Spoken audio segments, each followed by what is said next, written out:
அன்பு தமிழ் நெஞ்சங்களுக்கு வணக்கம். நான் உங்கள் மீனாட்சி சுந்தரம். இப்பொழுது எழுத்தாளர் தமிழ்ச்செல்வன் அவர்கள் எழுதிய வெயிலோடு போய் என்ற சிறுகதைத்தான் உங்களுக்கு சொல்லப் போகிறேன். இது ஏற்கனவே பூ என்கிற பெயரில் திரைப்படமாகவும் வந்திருக்கிறது. இந்த கதைவனத்தை இதுவரை சப்ஸ்கிரைப் செய்யாதவர்கள் சப்ஸ்கிரைப் செய்து கொள்ளும்படி கேட்டுக்கொள்கிறேன். இப்பொழுது சிறுகதைக்குள் சொல்வோம். வெயிலோடு போய் சிறுகதை. மாரியம்மாளின் ஆத்தாளுக்கு முதலில் திகைப்பாய் இருந்தது. இந்த வேகாத வெயில் இந்த கழுதை ஏன் இப்படி தவிச்சு போய் ஓடியாந்திருக்கு என்று புரியவில்லை. ஓ மாப்பிள்ளை விளையாடியே என்று கேட்டதுக்கு பொறுங்கிற மாதிரி கையை காமிச்சிட்டு விறுவிறுன்னு உள்ளே போய் 2 சம்பு தண்ணியை கடக்குன்னு குடிச்சிட்டு சதாடி என்று உட்கார்ந்தாள். ஓ மாப்பிள்ளை விளையாடியே, அவர் ராத்திரி பொங்க வைக்கிற நேரத்துக்கு வருவாராம். இந்நேரமே வந்தால் அவர் வியாபாரம் கெட்டு போயிருமா. சரி, அப்போனா நீ செத்த வெயில் தாழ கிளம்பி வர்றது தானே. தீயா பொசுக்குற இந்த வெயில் ஓடி ஆரட்டா என்ன? ஆமாம், அது சரி. பொங்கலுக்கு மச்சான் அவங்க வந்திருக்காராம்ல. ஆத்தாளுக்கு இப்போ விளங்கியது.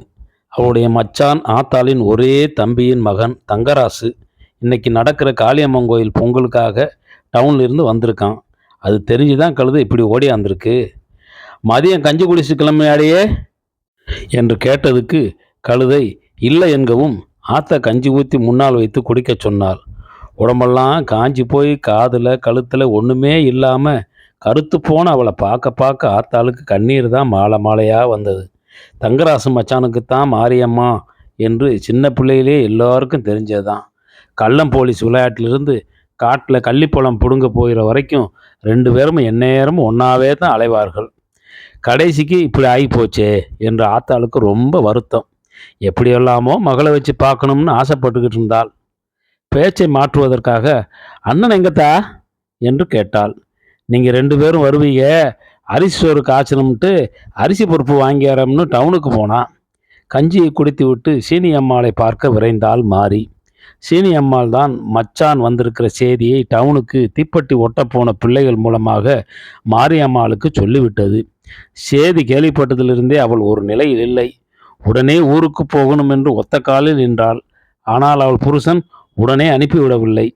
நாளை கழிச்சு பொங்கலுக்கு இன்னைக்கே என்ன ஊருக்கு என்று சொல்லிவிட்டான். அவள் அடிக்கடி ஊருக்குன்னு கிளம்புறது அவனுக்கு வல்லுசா பிடிக்கவில்லை. அவள் ஊர் இந்த 3 மைலுக்குள்ளே இருக்கிறதுங்கிறதுக்காக 1.5 வாட்டம் ஊருக்கு போனால் எப்படி? அவள் போகிறத பற்றி கூட ஒன்றும் இல்லை. போகிற வாட்டமெல்லாம் கடையிலேருந்து பருப்பு வெல்லம் அது இதுன்னு தூக்கிட்டு வேற போயிடுறா. இந்த சின்ன ஊரில் வியாபாரம் ஓடுறதே பெரிய பாடாக இருக்குது. இப்போ கோயில் கொடைக்கு போகணும்னு நிற்கா என்று வயிறு எரிந்தான். ஆனாலும் ஒரேடியாக அவளிடம் முகத்தை முறித்து பேச அவனுக்கு முடியாது. அப்படி இப்படி என்று 2 புலம்பல் புலம்பி அனுப்பி வைப்பான். இதை பற்றியெல்லாம் மாறிக்கு கவலை கிடையாது. அவளுக்கு நினைத்தால் ஊருக்கு போயிடணும். அதுவும் மச்சான் அவள் வந்திருக்கும் போது எப்படி இங்கே நிற்க முடியும்? அவள் பிறந்து வளர்ந்ததே தங்கராசுக்காகத்தான் என்கிற மாதிரி அல்லவா வளர்ந்தாள். அவள் 4ஆப்பு படிக்கிற போது தங்கராசின் அப்பாவுக்கு புதுக்கோட்டைக்கு மாற்றலாகி குடும்பத்தோடு கிளம்பிய போது அவள் போட்ட கூப்பாட்டை இன்னைக்கும் கூட கிளவிகள் சொல்லி சிரிப்பார்கள். நானும் கூட வருவேன் என்று தெருவில் புரண்டு கையை காலை உதறி ஒரே கூப்பாடு. அதை சொல்லி சொல்லி பொம்பளைகள் அவனிடம் என்னடியே உன் புருஷங்காரன் என்னைக்கு வரானா என்று கேலி பேசுவார்கள். ஆனால் அவள் அதையெல்லாம் கேலியாக நினைக்கவில்லை. நிசத்துக்குத்தான் கேட்கிறாள் என்று நம்புவாள். ஊர் பிள்ளைகளெல்லாம் கம்மாய் தண்ணியில் குதியாலம் போடும்போது இவள் மட்டும் கம்மாய் பக்கமே போக மாட்டாள். கம்மா தண்ணியில் குதிச்சா சொறி பிடித்து மேலெல்லாம் வங்கு வந்துடும். டவுனில் படிக்கிற மச்சானுக்கு பிடிக்காது. அதுபோல் கஞ்சி குடித்து வகுறு வச்சு போய் மச்சான் உன்னை கட்ட மாட்டேன்னு சொல்லிட்டா என்ன ஆகிறது? சும்மா மச்சான்னு சொல்லி கொண்டிருந்தவள் பெரிய மனுஷானதும் மச்சானை பற்றி நினைக்கவே வெட்கமும் கூச்சமாக இருந்தது. கொஞ்ச நாளைக்கு வெறும் மச்சானை பற்றின நினைப்போடு அப்புறம் கணாக்களும் வந்து மனசை படபடக்க வைத்தன. டவுனுக்கு தீப்பெட்டி ஒட்ட போகையிலும் வரையிலும் ஒட்டும்போதும் மச்சானின் நினைப்பு இருந்து கொண்டே இருக்கும். பஞ்சத்தில் பேதி வந்து அவள் ஐயா மட்டும் சாகாமல் இருந்திருந்தா மச்சானுக்கு பொருத்தமாக அவளும் படிச்சிருப்பாள். அது ஒரு குறை மட்டும்தான் அவன் மனசில் இருந்து கொண்டிருந்தது. அதுவும் போயிடுச்சு. மச்சான் ஒரு தடவை அவங்க தங்கச்சி கோமதி கல்யாணத்துக்கு பத்திரிக்கை வைக்க வந்தபோது எந்த வித்தியாசமும் பாராமல் ஆத்தோடையும் அண்ணனோடையும் ரொம்ப பிரியமாக பேசிகிட்டு இருந்த மச்சானை கதவு இடுக்கு வழியாக பார்த்து பூரிச்சு போனா மாரியம்மா. மச்சானை பற்றின ஒவ்வொரு செய்தியும் சேர்த்து மனசுக்குள்ளேயே பூட்டி வச்சுக்கிட்டா. வருஷம் ஓடினாலும் பஞ்சம் வந்தாலும் ஐயா செத்து போய் வயிற்றுப்பாட்டுக்கே கஷ்டம் வந்தாலும் அவனை பற்றின நினப்பு மட்டும் மாறவே இல்லை. அதனால தான் தங்கராசு அவளுக்கில்லை என்று ஆன பிறகும் கூட அவளால் அண்ணனையும் ஆத்தாளையும் போல துப்புரவாக வெறுத்து விட முடியவில்லை. அவளுக்கு நல்லா ஞாபகம் இருக்குது. மாமனும் அத்தையும் வந்தது, தங்கராசு மச்சான் கல்யாணத்துக்கு பரிசம் போடத்தான் மாமனும் அத்தையும் வருவாகன்னு இருந்தபோது வேறு இடத்துல பொண்ணையும் பார்த்து பத்திரிக்கையும் வச்சுட்டு சும்மாவும் போகாமல், மாமா அண்ணங்கிட்ட கல்யாணத்துக்கு ஒரு வாரத்துக்கு முன்னக்கூட்டியே வந்துடணுமாப்பா, கோமதி கல்யாணத்தை முடிச்சு வச்ச மாதிரி வேலைகளையும் பொறுப்பாக இருந்து நீ தான் பார்த்துக்கணும்ப்பா என்று வேறு சொல்லிவிட்டு போனார். அவள் அங்கிட்டு போகவும் ஆத்தாளிடம் வந்து அண்ணன் தங்கு நங்கு என்று குதித்தான். என்ன சுத்த கேனப்பேன்னு நினச்சிட்டாங்களா என்று. கோமதி கல்யாணத்துக்கு எல்லா வேலையிலும் இழுத்து போட்டு கொண்டு அண்ணன் செய்தான்னு சொன்னால், அது நாளைக்கு நம்ம தங்கச்சி வந்து வாழ போகிற வீடு, நாம் வந்து ஒத்தாசை செய்யட்ட யார் செய்வா என்று நினைத்து செய்தது. ஆனால் இப்படி நகை நட்டுக்கு ஆசைப்பட்டு மாமா அந்நியத்தில் போவாங்கன்னு யார் கண்டது? என்ன மாமனும் மச்சானும் என்று வெறுத்து விட்டது அவனுக்கு. ஆனால் அண்ணன் ஏறி கொண்டு பேசிய போது ஆத்தா பதிலுக்கு கூப்பாடுதான் போட்டாள். என்னடா குதிக்க, படித்து உத்தியோகம் பார்க்குற மாப்பிள்ளை தீப்டி ஆசிக்கு போயிட்டு வந்து மீச்சம் எடுத்து போய் கிடக்கிற கழுதையை கட்டுவாங்கன்னு நீ நினச்சிக்கிட்டியா? அதனட செய்வாக என்று ஆத்திரமாக பேசினாள். அப்படி அப்போதைக்கு பேசினாலும் அன்னைக்கு ராத்திரி செத்துப்போன ஐயாவிடம் முறையீடு செய்து சத்தம் போட்டு ஒப்பாடி வைத்தாள். என் ராசாவே, என் ஆண்டாரே, இப்படி விட்டு போனீரே, மணவடையில் வந்து முறமாப்புல நான் இருக்க எவன் இவ கழுத்த தாலி கட்டுவான்னு சொல்லி என்னை சிறையெடுத்து வந்தீரே, இப்படி நிர்கதியாக நிற்க விடவா சிறையெடுத்து வந்தே ஐயாவே? தம்பி தம்பின்னு பேகொண்டு போய் அலைஞ்சேனே, அவனை தூக்கி வளர்த்தேனே என் ராசாவே, எனக்கு பூமியில் ஆறுமில்லாமல் போயிட்டாங்களே. பக்கத்து பொம்பளைகள்லாம் வைத்தார்கள். என்ன இவளும் பொம்பளை தானே, அப்பயும் இப்படியா ஒப்பரை வச்சு அழுவாக என்று. பிறகு அண்ணன் வந்து, இப்போ நீ சும்மா இருக்கே, என்ன வேணுங்க என்று அரட்டவும் தான் ஒப்பாரியை நிப்பாட்டினாள். மறுநாள் அண்ணன் தங்கராசு கல்யாணத்துக்கு ஒருத்தரும் போகக்கூடாதுன்னு சொன்னபோது மறுபேச்சு பேசாமல் ஆத்தாலும் சரி என்று சொல்லிவிட்டாள். அவனுக்கும் நமக்கு இனிமே என்ன இருக்கு என்று சொல்லிவிட்டாள். ஆனால் மாரியம்மா அப்படியெல்லாம் ஆக விடவில்லை. பலவாறு அண்ணனிடம் ஆத்தாளிடம் சொல்லி பார்த்தாள்.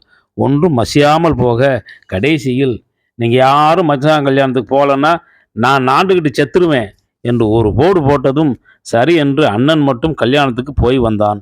எம்புட்டோ கேட்டு பார்த்தும் கல்யாண செய்தி எதையும் அவன் மாரியம்மாளுக்கோ ஆத்தாளுக்கோ சொல்லவே இல்லை. எல்லாம் முடிஞ்சது என்பதோடு நிறுத்தி கொண்டான். தன் பிரியமான மச்சானின் கல்யாணம் எப்படியெல்லாம் நடந்திருக்கும் என்று மாரியம்மாள் தினமும் பலவாறாக தீப்பெட்டி ஒட்டியபடிக்கே நினைத்து நினைத்து பார்ப்பாள்.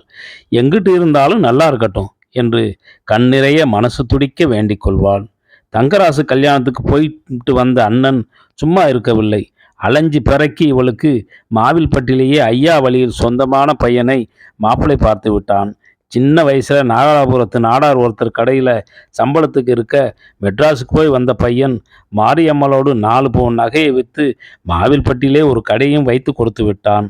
இத்தனைக்கும் பிறகு கோவில் கொடைக்கு மச்சான் வந்திருக்காங்கன்னு தெரிஞ்சதும் உடனே பார்க்கணும்னு ஓடியாந்துட்டா.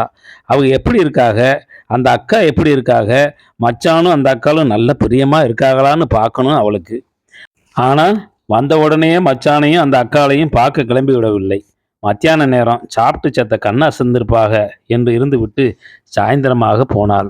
கட்டிலில் படுத்த வாக்கில் பாட்டையாவுடன் பேசி கொண்டிருந்தான் மச்சான்.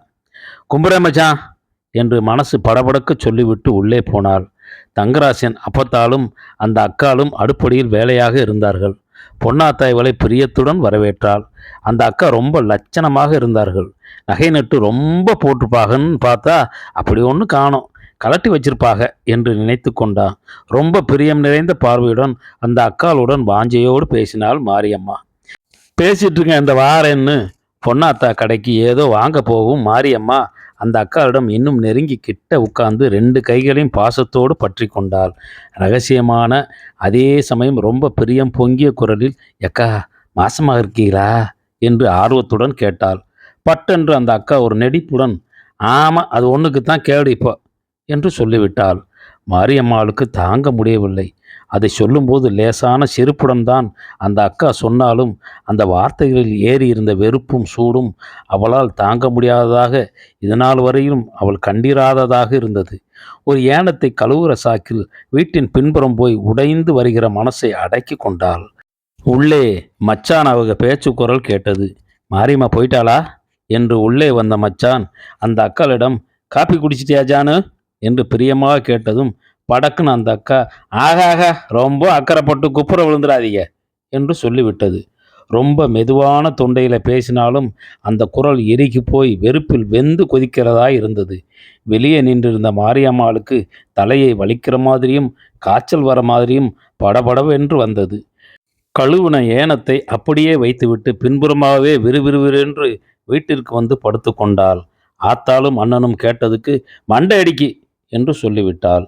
சிறு வயதில் கள்ளிப்பழம் பிடுங்கப் போய் நேரங்கழித்து வரும்போது வழியில் தேடி வந்த மாமாவிடம் மாட்டிக்கொண்டு முழித்த தங்கராசின் பாவமான முகம் நினைப்பில் வந்து உறுத்தியது.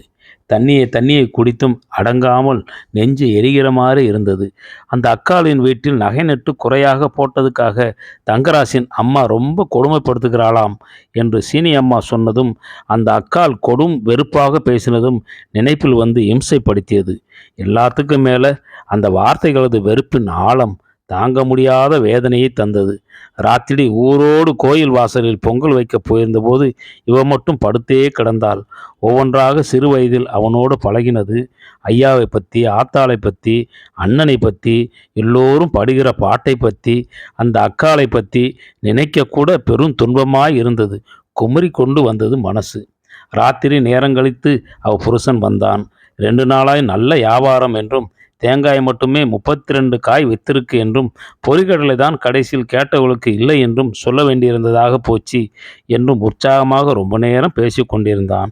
திடீரென்று இவள் ஏதுமே பேசாமல் ஊமையாக இருப்பதைக் கண்டு எரிச்சலடைந்து, நாயி, நான் பாட்டுக்கு கத்திக்கிட்டு இருக்கேன், நீ என்ன கல்லு கணக்கா இருக்க என்று முடியை பிடித்து ஒரு ஒழுக்கு ஒழுக்கினான். உடனே அணை உடைந்து கொண்டது போல ஏங்கி அழ ஆரம்பித்தாள். அவன் பதறி போய் தெரியாமல் தலையை பிடித்து விட்டேன் என்று சொல்லி தப்புதான் என்று திரும்ப திரும்ப சொல்லி பார்த்தாள். அவள் அழுகை நிற்கவில்லை. மேலும் மேலும் ஏக்கமும் பெருமூச்சும் வெடிப்பும் நடுக்கமுமாய் அழுகை பொங்கி பெருகி கொண்டு வந்தது. ஏதோ தான் பேசிவிட்டதற்காகத்தான் அவள் இப்படி அழுகிறாள் என்று நினைத்து கொண்டு ரொம்ப நேரத்துக்கு அவளை வீணே தேற்றி கொண்டிருந்தான் அவன். நன்றி, வணக்கம்.